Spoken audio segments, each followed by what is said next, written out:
Welcome to Talkin Tires, the podcast that delves deep into the world of tires.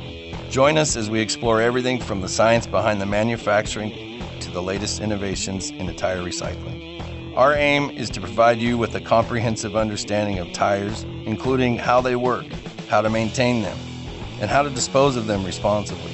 Whether you're a seasoned mechanic, curious car enthusiast, or an avid recycler, Talkin Tires is the perfect podcast for anyone who wants to learn about the essential component of the modern vehicle and heavy equipment. So buckle up and join us for an informative and engaging journey into the world of tires.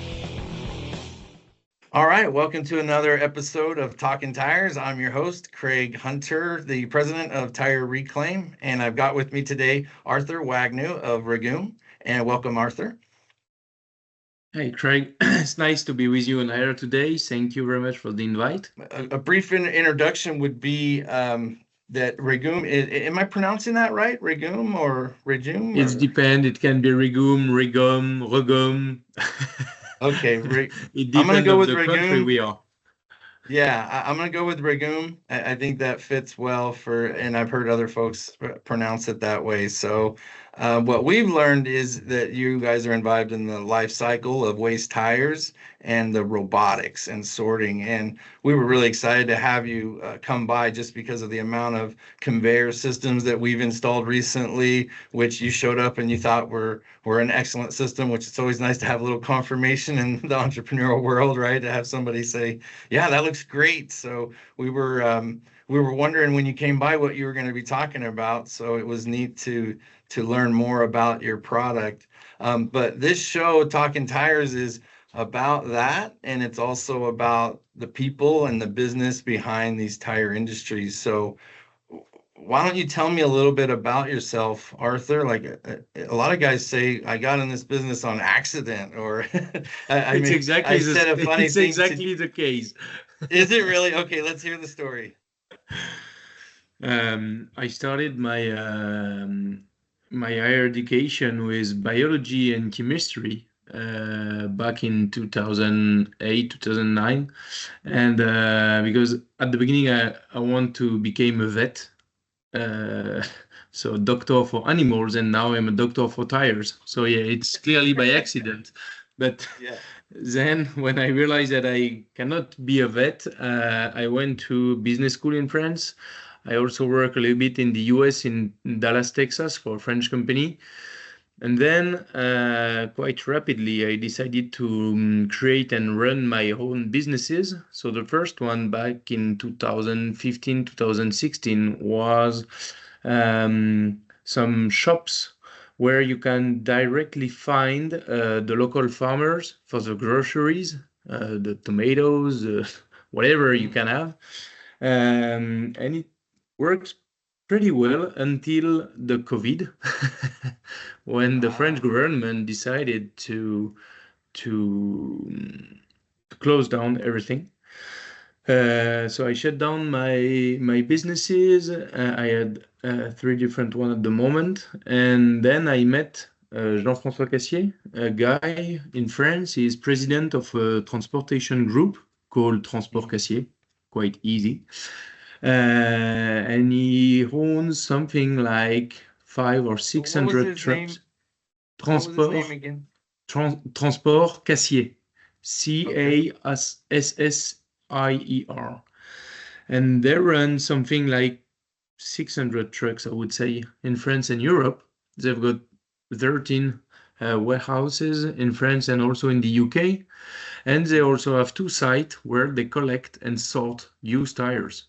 They collect and sort used tires for Aliapur, the French eco-organism, who rule all the collection and the recycling of the tire business in France. And Transport Cassier sort 12% of the total amount. And they are the third largest collector in France. So quite big business, around 50,000 tons a year. And are you yourself rural? Do you live out in the country, or are you yourself a rural resident? Do you live in the country, or do you live in the metropolis area?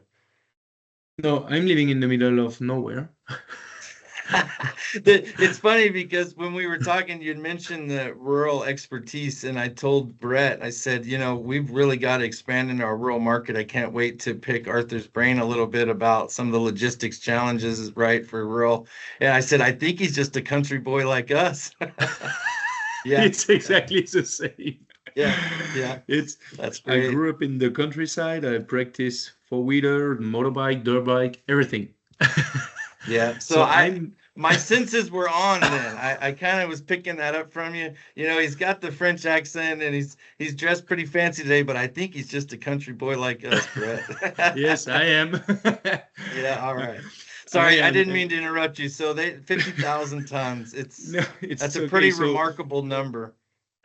so yeah, the project of REGOM started 8 years ago in the head of Jean-François Cassier. And when I met him 5 years ago after my failure in my previous business, he told me, I've got something for you, a kind of project that I have in mind, but there is nothing for the moment. And the project was the question was how to improve and reduce the pain at work for the sorters, the graders, the collectors, all this business around tires, used tires. And the word use is very important because it's not brand new tires. We are dealing with kind of shit daily. Yeah. So the initial project start 5 years ago. The first. I'm going to interrupt again. Sorry, but so that was a labor-driven conversation. So it was coming from the end of the cycle at the very, very end where their hands are actually on the tires was. Yeah, the very end. However, our goal with Jean-François after some first discussion was to improve the whole system of our business in Transport Cassier from the collection to the end. And rapidly we understood that all our colleagues and competitors have exactly the same issues. And now I understood that it's also the case around the world. In Japan, US, India, Europe, we are all in the same mud. After your world travels last week and the week prior. Yeah, I'm always on flight. Today I'm at home. But normally nice. I'm on flight. And it was clearly human and labor driven. And so we decided to go with some artificial intelligence system, but back 5 years ago, it wasn't that easy and usable that it is now the case. So we start with big data analysis with some crazy, stupid thing, but it was research and development. And we had some kind of small success. We were able to read on tires, on the flank, the brand, the model, sometimes the dimension back in the past. So we decided to go further in our research, and we created REGOM 4 years ago. And we start to invest a huge amount of money in REGOM because we were sure that it will work one day. And because we are rural and we love to do things by ourselves, we decided to go only by ourselves. So we develop our own artificial intelligence system, PLC, automatism, convoying system, everything on our 2 sites. And we had something back 3 years ago who was working in our site. And we decided to develop REGOM with our colleague and sometimes competitors in France and Europe to enhance the whole industry, because it's not by ourselves. It was also one of our vision at the beginning. It's not because we are doing 10 to 12% of the total amount that in France that we are going to change anything. So we have to work with our colleagues and competitors to improve the whole industry. And we developed. Did they come to you? Did they come to you? They come to us at the beginning. They came to us like, you are totally stupid to do what you do. It will never work. Yeah, they naysayers first, right? Exactly. And Yes. what do you have to do this? We've got the best graders in the world, blah, blah, blah. Yeah, but when they go to retirement, party is over. Yeah, So it's you have all to up find, here. exactly. So you have to Yeah. find a way to back up them or at least help them. And a side effect of this was also the fact that we now can create easily some list, change our customer according to their demands, because our guys doesn't have to retain 100,000 of rules and criteria in their head anymore. So it was the whole, I would say, the big picture of the project. We develop also all the software to allow you to follow your production in real time, to improve your production, to know where do you gain and lose time, where do you gain and lose money, according to the out value you are able to create. And now we also work with our colleague in France by exchanging and sailing to each other tires according to the difference that we can observe between rural and also urban or cities or whatever, because we are not driving the same cars. Like you in Idaho, you are driving Yep. pickup trucks and Yep. not in San Yep. Francisco, or a little bit less in San Francisco. Right. Yeah, we noticed the demand for our size tires was not in LA County. They don't have For quite as sure. many SUVs and F-150s as we do up in, Idaho. But, that knowing that mix is job one, right? And I think that's what your system is the most appealing about your system is just data, right? Everything is data-based these days and probably more so than we even know. Mhm, But some of our decisions are probably even being driven, by certain data and how it's presented to us. mhm, But what I'm seeing is your competitors saw something that they could no longer compete with, that there was a level at which um, of innovation that they knew they had to be a part of if they were going to continue on with their business. And so they reached out to you. You've done a lot of collaboration work in mhm, France. What was it like coming to America? And not to quote a movie line or anything, but when you came over, I'm sure you have LinkedIn and everything, so you weren't completely caught off guard with who's who and which players might be interested in your system or which ones might fit better than others. But what did you see coming around? hmm. It's very interesting because I visited you on Monday or Tuesday. I don't Hmm. even remember the. Monday. Yep. Yeah, Monday was. Yeah, I think we were your first stop, if I Yeah, remember. exactly. And then we Yeah. went to the Cal Recycling Conference in Sacramento. Uh, and it was very interesting to see how US and Europe are heading in the same way, but not at the same speed, I would say. We do a lot of lobbying in Europe with the European Commission, and we also work with Michelin around the RFID tags that they place in the tires, putting back tires, used tires into brand new tires, the digital passport product. Many things are going on in Europe, and we are a little bit ahead of the world, I will say, in Europe, in terms of the reutilization for retread, even the passenger car, resale, and also the sorting for used tires, the non-reusable one for the last, I would say, energy. Yeah. And The then we go final. the final one. But in Europe, we are at the moment seeing some development around specific modeling according to specific chemical composition to be compliant with EU regulation, also pyrolysis according to specific chemical content. Does the tire have a high content of silicate or not? And they are at the moment creating some blend and mixes with our machine or by hand in front of those kind of material reuse application. And at the Cal Recycling Conference, we had some discussion and we see that in the US you are thinking about it, but not yet applying this kind of technology. You see that it's coming, but Hmm. it's not very in usage at the moment. However, compared to Europe, you are in North America in general, US and Canada, more, I would say, return on investment driven. So if you find the money out of the process, you will invest quite fast compared to Europe, where we have to think about drink a tea or maybe a coffee and then a beer and have another talk and You rethink just about it. you just described the American economy. Yeah, If it pays, you're gonna get investment and you're gonna see it quickly. exactly. Dollar is king, and it's a Hmm. good thing. However, Hmm. we have to demonstrate that a pyrolysis or a modeling or devulcanization system or whatever can create dollars.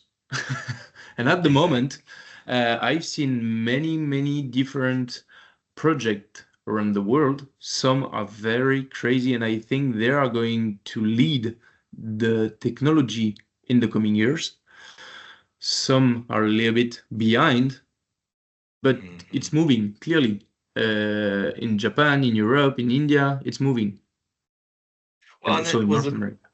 one thing that I noticed right away is how much your product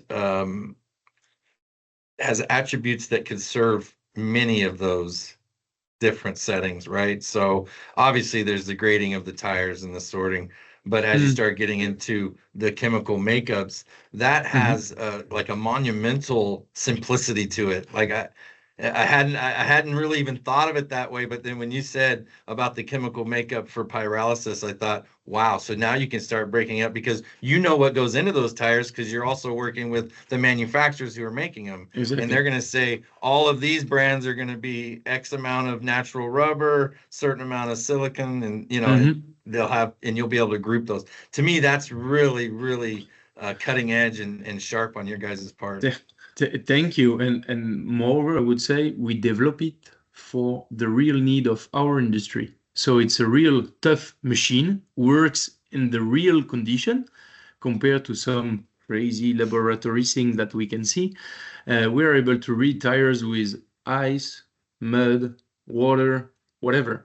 And when we are talking about research and development, we're working now since, I would say, 4 years on these specific topics, read on every kind of tires, because we never know what is under the camera, and we process a tire every 3 seconds, so we cannot change the setups or whatever.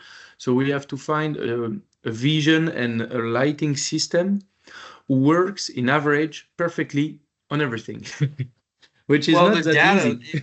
live by the data, die by the data, right? You have the data of a bunch of tires that didn't get taken care of, right? You probably have, oh man, we still have all this one type just goes right through the machine and we don't even know what it is, or right? So you probably have your own data points that haunt you at night. Exactly. But now, 4 years ago, it was quite big numbers, but now it's nearly nothing because we developed some vision system able to read on every kind of tires.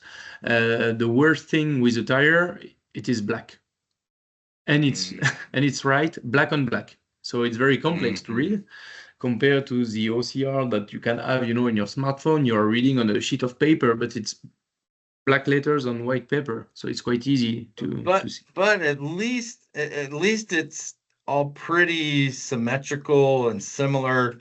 So in other words, it's not like the crushed can, or a can's not a good example, but the plastic bottle. They were telling us about, visited the Republic Services sorting facility in Las Vegas, which is a huge plastics recycling facility. But a big problem they were having was that some people throw their bottled water away whole, some people crush it, and no one is going to crush it the same. So for a visual, a machine, depending on how the person decided to crush their plastic bottle, that thing had a hard time trying to distinguish between what's a plastic bottle and what isn't, and what's just trash.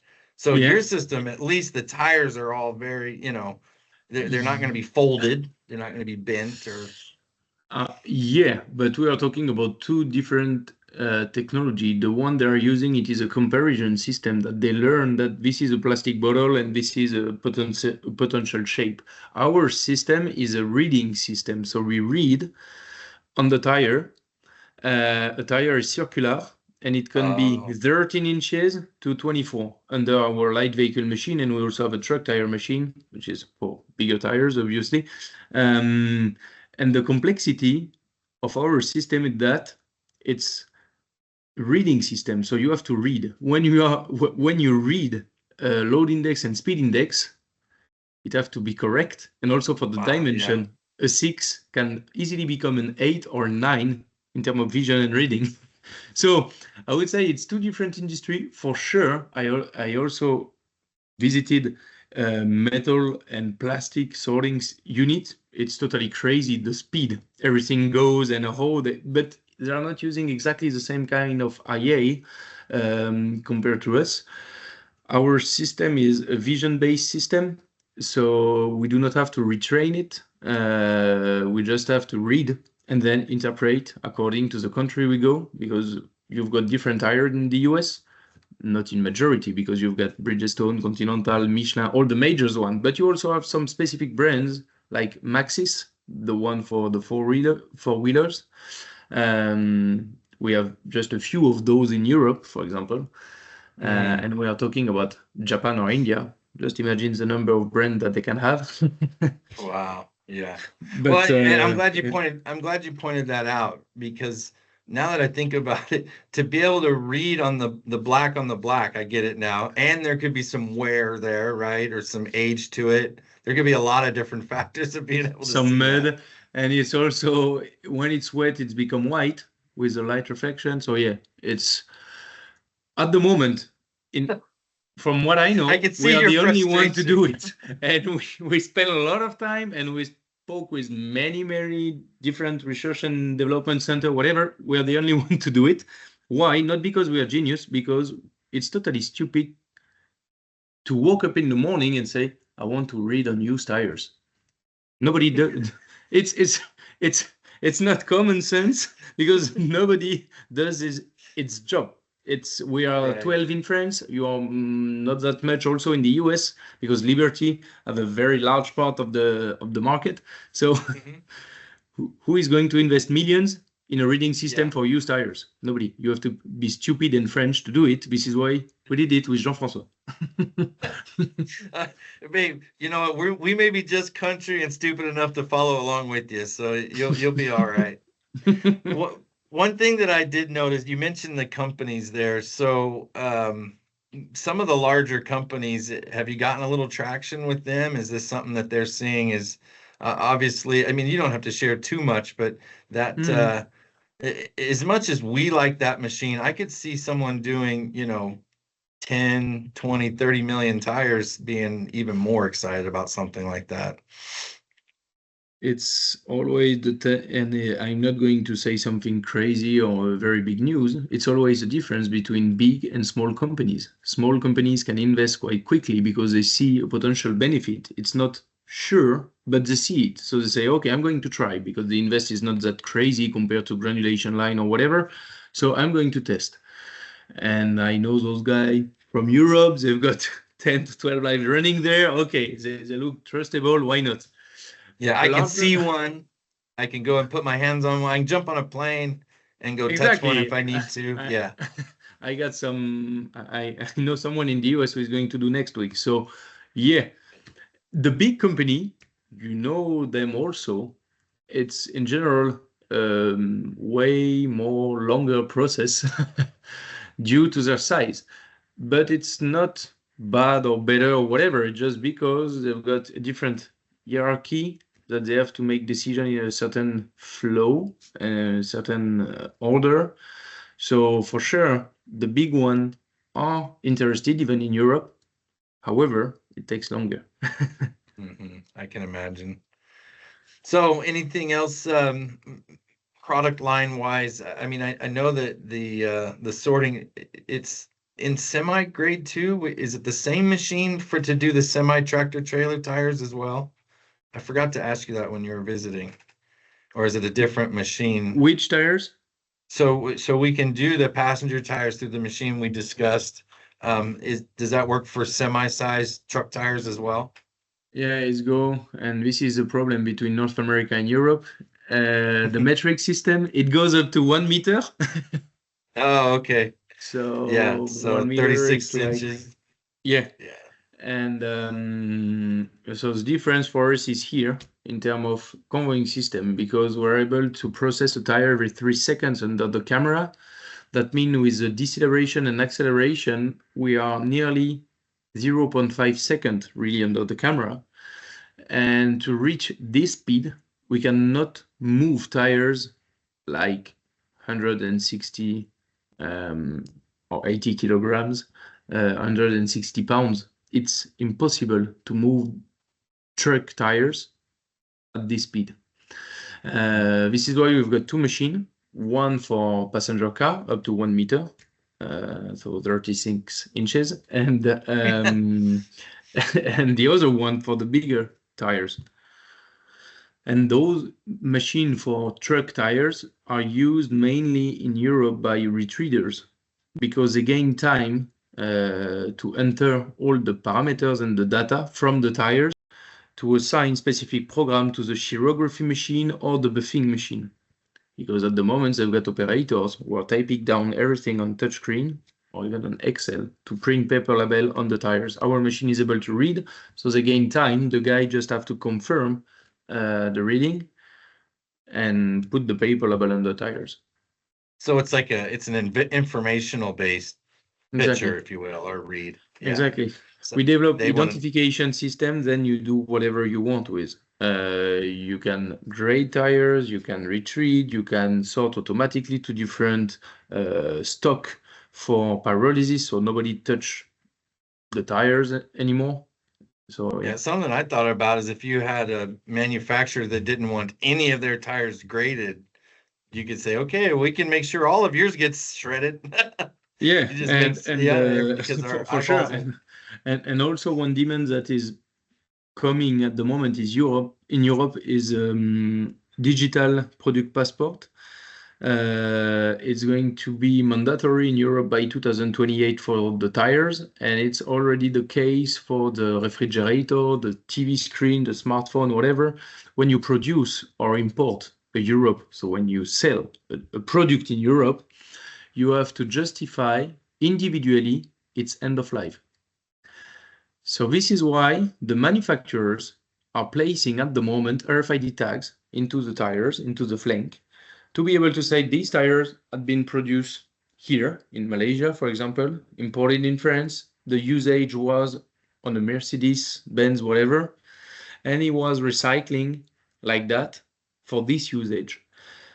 So I'm pretty sure it's going to be the case in the US in the coming years also. So our system is the link between the 100% RFID, which will take 15 to 20 years maybe, and today. And our new site at Transport Cassier in Burgundy, we are building at the moment a new site for the sorting and reuse and grading and whatever we can do with tires, is fully automatized with all our technology, and it had been selected by the European Commission to demonstrate how can we implement and use the digital passport product in the tire industry.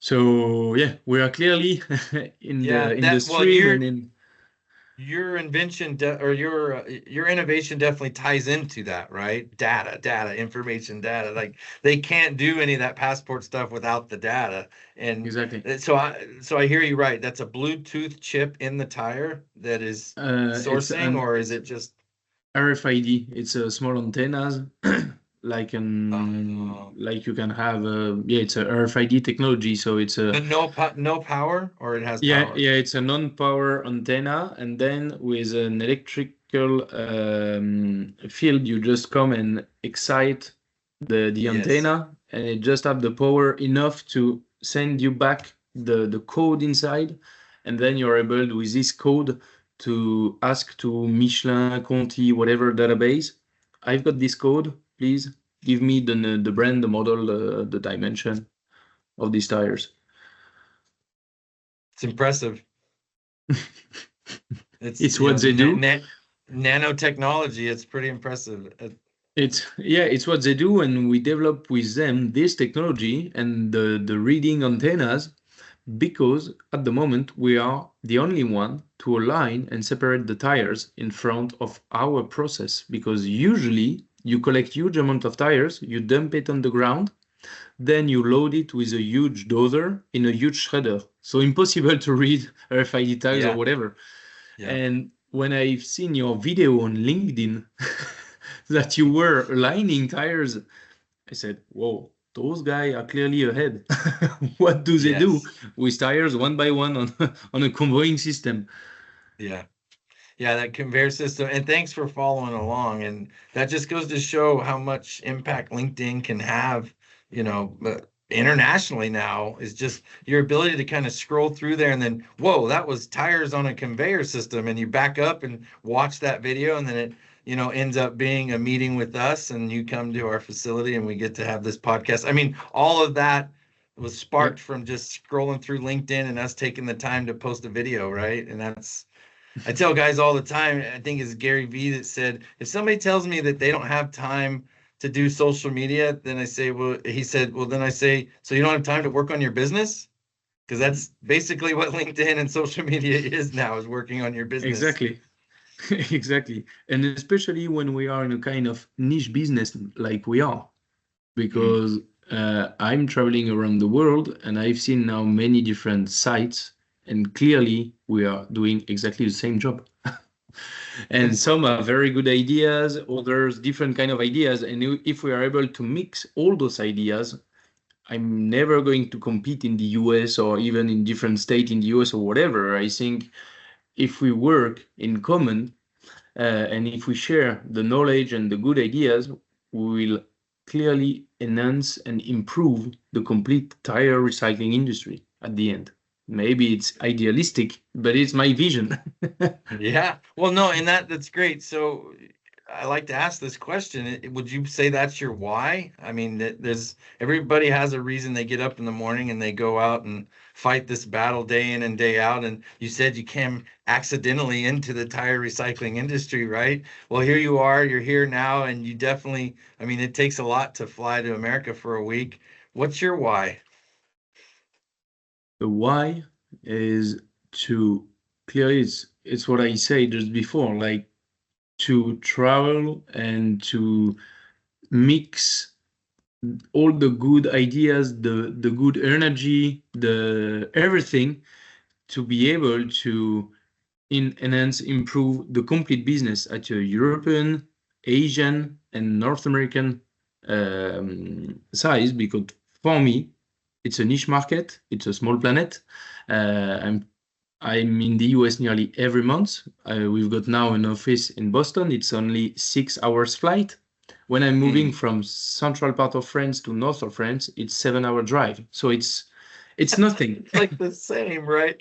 And that Yeah, was Melissa's moving to Boston, right? yeah. Melissa is going to be in Boston, and I'm Awesome. pretty sure because it's a very niche market. It's like the tire industry. It's a big market for tires, but it's nothing compared to petrol, to plastic, to whatever. It's nothing. Yeah.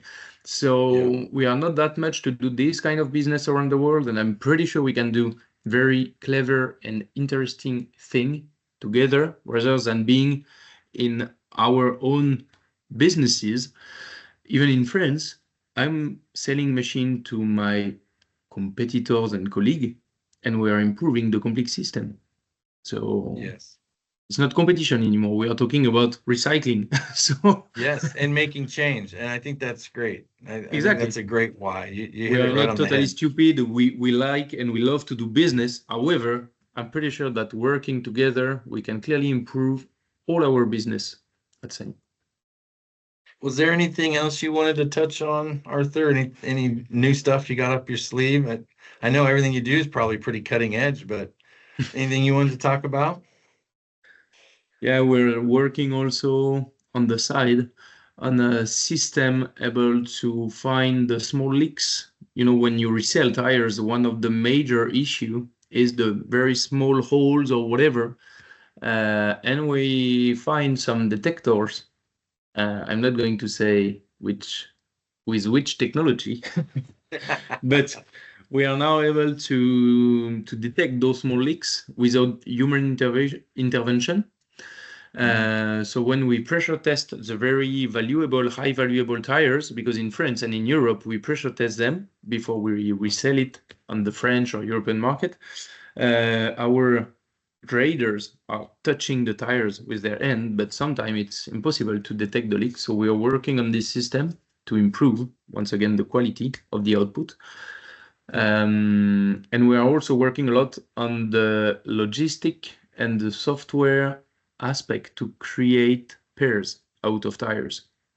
Because we piled up tires in our warehouse and also our colleague in France and Europe. And then, thanks to our global database with REGOM, we are able to create virtual pairs with our colleagues and to resell. Smart. That's really smart.